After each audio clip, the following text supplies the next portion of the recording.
తండ మాది. దుర్గపేట తండలో first list లో జరిగింది అవకతవకలు జరిగినాయి. ఫస్ట్ లిస్ట్ లో ఖచ్చితంగా అవకతవకలు జరిగినాయి. నిజంగా మీరు నిజంగా చేసినట్లయితే, నిజంగా క్షేత్రస్థాయిలో అది జరిగినట్లయితే వీళ్ళకి రావాలి. వీళ్ళకి ఒక గుంట భూమి కూడా లేదు. వీళ్ళు ఫిజికల్లీ హ్యాండిక్యాప్డ్, వీళ్ళకి కూడా గుంట భూమి లేదు.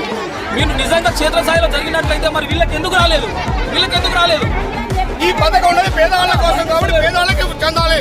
మాకు అవసరం లేదు. నాకు అవసరం లేదు. 365 పేర్లు చెప్పారు. దాంట్లో మా తండ్రి ఒక్క పేరు లేదు. ఎందుకు లేదు సార్? వాళ్ళ పేరు మాకనే లేదు. చదివాల్సింది పథకం ఈ రేవంత్ రెడ్డి గారు పెట్టింది దేనికోసం సార్? గౌరవనీయ ముఖ్యమంత్రి గారు మాకు వీళ్ళ కోసంగా పెట్టింది. వాళ్ళకి ఇవ్వాలి కదా. అన్ని ఉన్నోళ్ళకి ఎందుకు ఇస్తాం సార్? 100 పేర్లు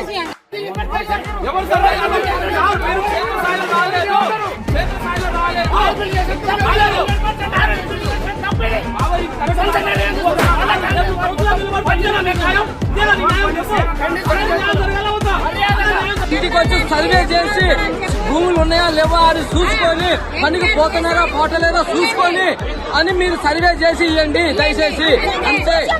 లేకపోతే మీరు ఏడో కూర్చొని ఆఫీసుల్లో కూర్చొని చేస్తే ఇక్కడ ధర్నాలు అయితే చేస్తాం.